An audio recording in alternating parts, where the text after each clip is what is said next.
very well. Like a few of the songs like still are like streaming well, and I'd be like, who is listening to this right now? I don't know who is still listening to it.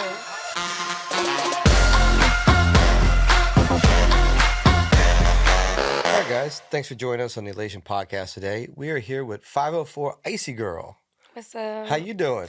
I'm good. How are you? It's good to see you. Thank you. Thank I you. like your hairstyle. Thank you. Yeah. It's been hot, so I've been wearing this shit for like 2 months. For like 2 months, right? I was going to say, it's fairly new, right? I was seeing you on the socials. It was fairly new. I keep getting them over and over, honestly. I got you. Yeah. All right. Well, great. Well, before we get into some of your music stuff, let's talk about the origin story. Where are you from? I'm from the West Bank. Okay. I'm from Harvey. All right. And where'd you go to school? I went to school at John Ehret. Okay. Did you do any creative stuff at school?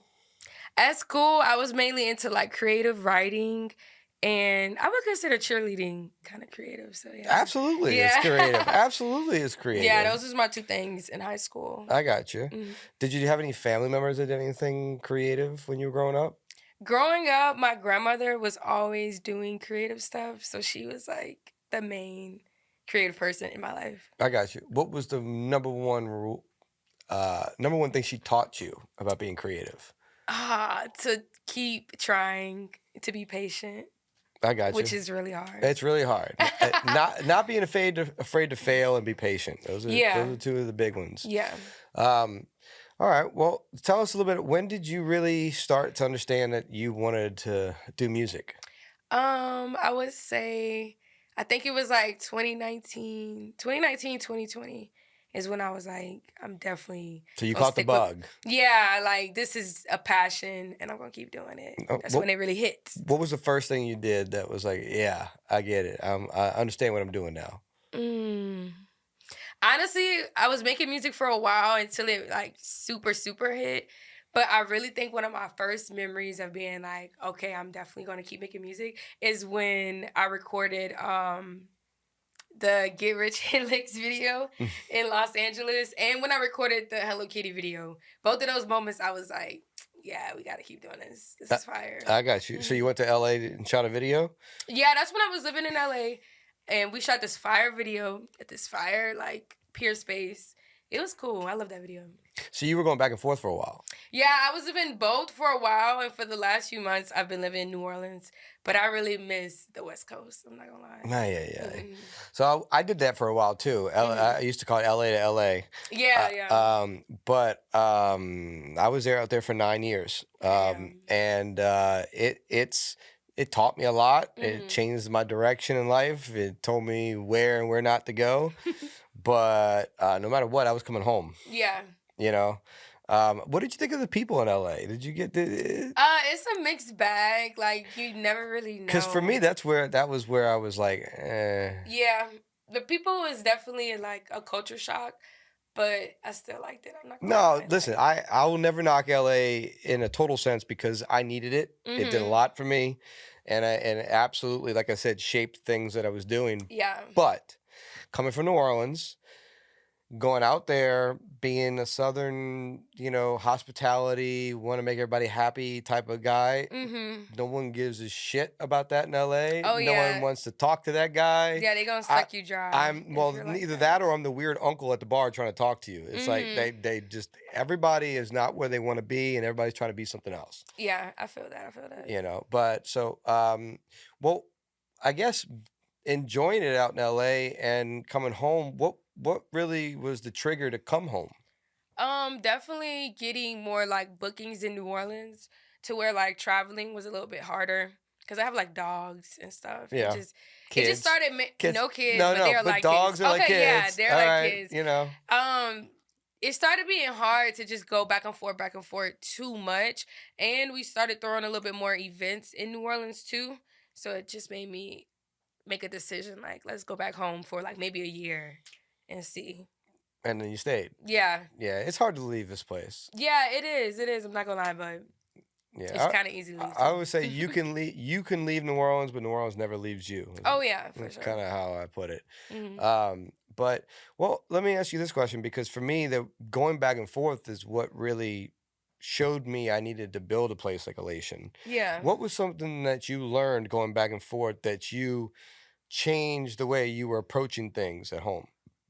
I think like I started thinking more about scaling things instead of just being like, okay, I'm gonna do this and keep doing it. I think LA showed me that you gotta think a little bit bigger Right. with everything. It's not just about the song.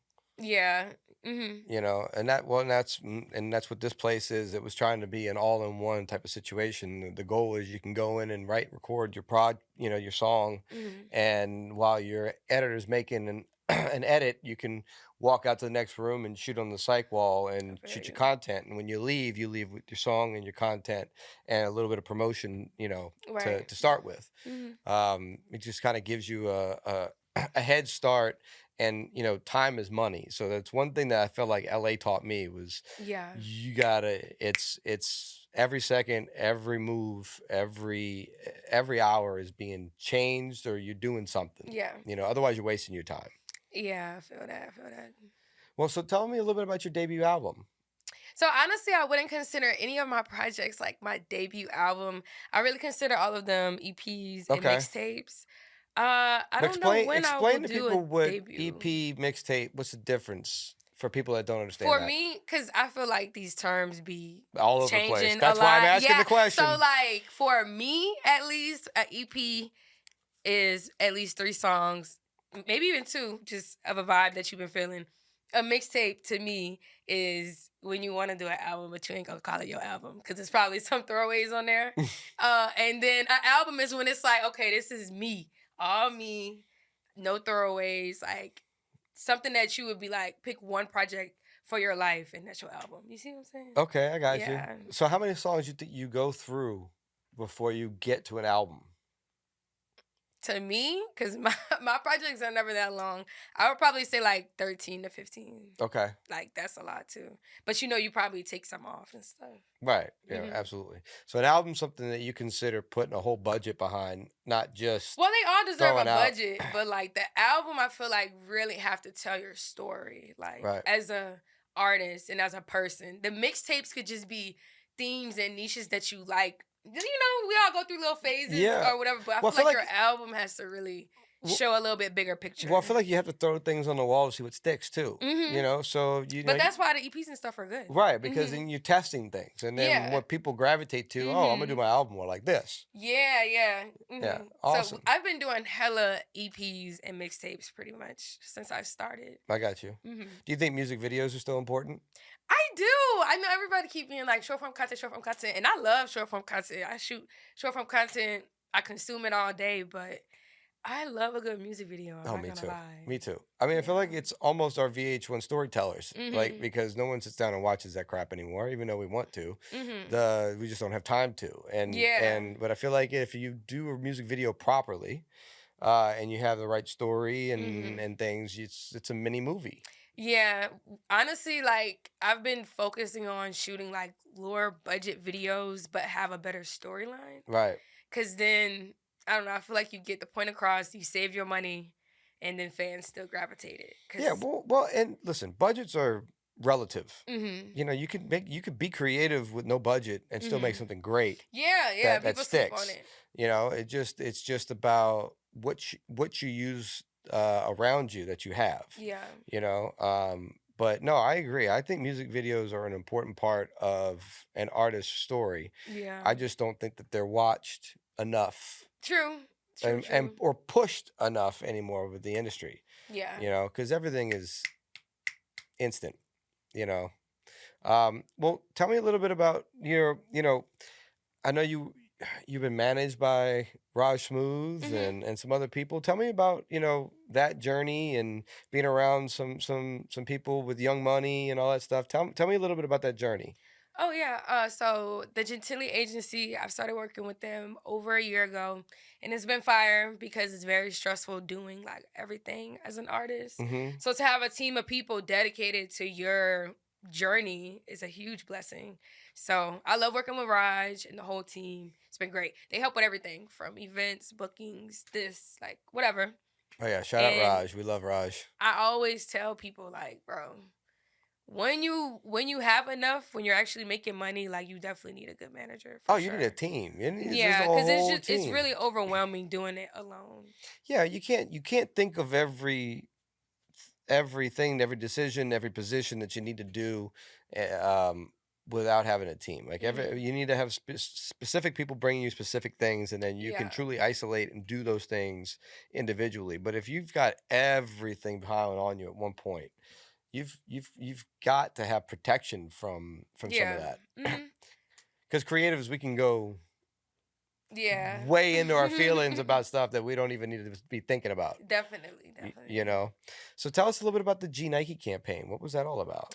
The G Night campaign was fire. It was the 30th anniversary, and it was a bunch of us, like Currency, Rob, me, Isis, a bunch of people, and it was a vibe. I'm not gonna lie, I had a great time working on it, and the pictures are still my favorite. Like I use those pictures all the time. Like probably my favorite shoot I've ever done so far. Shout out Spitta. We love Spitta. Mhm. He does a lot for the city, don't you Mhm. think? When was the first time you met Spitta? Damn. I don't know. It's hard to put a finger on it because he one of them people that like you'd be surprised that he be outside. So Oh, I like you could know. just run into By him himself. anywhere. So Hmm. like I don't even know. I can't really put my finger on it. No, but we love him, and that's one thing I love about him is that you can run into him going to a Yeah. basketball game, going out to dinner. Like he's out in the Yeah. city. Yeah, that's really fire. So it's good to see that. Mhm. Well, what about Young Money? How did that all play? I know Poppy's involved. Mhm. What's going on with Young Money? So Poppy has been with Young Money for a while. That's like his family. And I just be rooting it on shit. Yeah. You get any I've always perks? been a Young Money fan. I got you. You get Mhm. any perks? You get to go any concerts or Oh anything? yeah, I definitely get Were to you go. at My first Essence? concert was a Louisiana Fest, Okay. thanks to Poppy. So definitely get to go to concerts. Awesome. Awesome. Well, what was it like making a Christmas album? Oh, it was so cute. Like it was really to help get out of writer's block, which definitely helped. But it became like I don't know, so cute. I really had a good time. I'm not gonna lie. And we did like a bunch of short form content instead of music videos, and it did very very well. Like a few of the songs like still are like streaming well, and I'd be like, who is listening to this right now? I don't know who is Well, still listening yeah, to as it. hot as it is, I feel like I want to make it Christmas right now. Yeah. Well, so were they remakes of songs or they kind of new renditions of Christmas? They were very new renditions of Christmas, and it was really cute because we've been trying to do more of collaborative albums under Crew, which is our independent record label. So that was that the first one? I think that was the first one. Yeah, the Christmas album was the first one, and it was just a vibe, and it was easier than I thought. But yeah, most of them were original. I think they was like one with Indies Blue So that you they didn't kind like of remade redo a little Jingle bit, but Bells it or was anything? no, it was still original. All Yeah. right, well, good. What was your favorite song on the project? I think mine is Wishlist with Indies Blue and Okay. other artists. Yeah. All right. Hmm. Awesome. Christmas is a big moneymaker for I music. can't wait for Christmas this year. Shit. Yeah, well, yeah, I don't think any of us can. Well, that's awesome. Well, so let's talk a little bit about like the cannabis laws here in Louisiana. Okay. How do you feel that affects our industry in the music, as well as I guess the public and the culture? Like, what do you think's going on down here?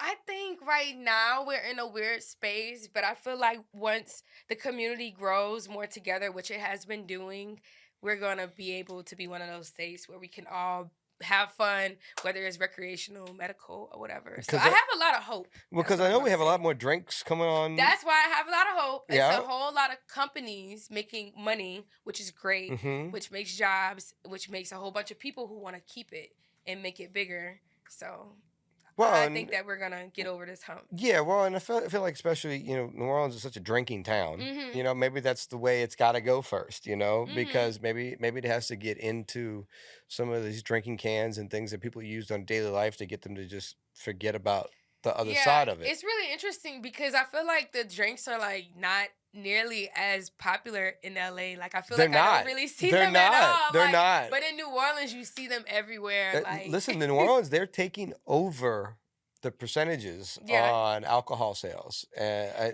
think that's actually what's hurting It might be hurting us. The law. Yeah, a little bit. 100%. Yeah, because Yeah. we have a lot of people fighting it now. Because Yeah. a lot of big companies, distribute, alcohol distributing companies and alcoholic brands that have been down here for 100 years.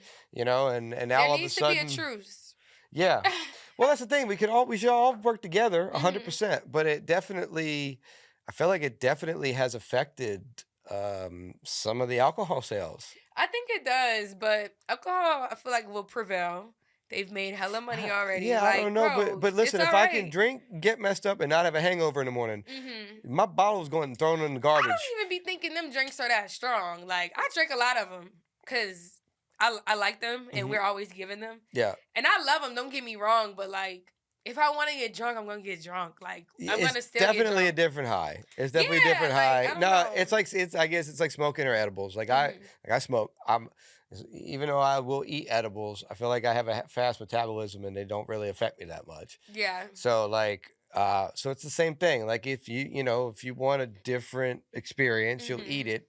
Drinking it, I feel like possibly makes it get in your bloodstream a little more. I mean, I honestly can't say I've had a whole lot of experience with the drinking because I don't like the Delta 8s. I don't do any of that stuff. I feel you. Like I want it to be THC, otherwise I'm not drinking it. The percentage has to be so low, so like I don't really think it gets you that high. It's more of like a relax. No, I hear you. I ate a 250, which is great. I ate a 250 milligram cookie on a flight from LA to New Orleans and felt nothing. So you gotta really have they gotta really like hit me. I ate a half brownie today that I got from the sesh, and I'm really smacked. But I am holding it together. I can't tell. So yeah, I definitely love the edibles. The drinks, they be busting. Like they have a new drink. You seen the Wobble? Haven't seen the Wobble. Big Frida did a collab. Okay. With Crescent 9. That was Crescent 9. That's the right name. It's fire. It's the best one so far. Okay. So you should go try that one. All right. No, we've had Big Easy around here. We've sponsored a couple events for us. That's fire. Yeah, which is a new one. But they're kind of a smaller percentage on THC. I feel like they're trying to be more the beer. So, like, they're not really trying to hit you in the face. They just kind of be the daily drinker, if that makes sense. Which is a space for it, Yeah, I think it'll keep growing. I got you. Yeah. Do you like any of the snacks that they create? Man, I like some of the gummies for sure. Like my homie tongue-tied. Louisianabis. He has some fire gummies. I really like his gummies, and they're legal and stuff. And I was surprised that like it was really nice. Helped me sleep.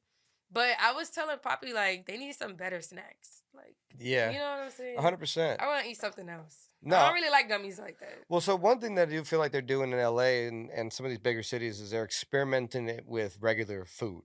Instead of giving you a cookie or a gummy or something with sugar that's like they're actually making your dinner with a sauce that's infused with it. Yeah.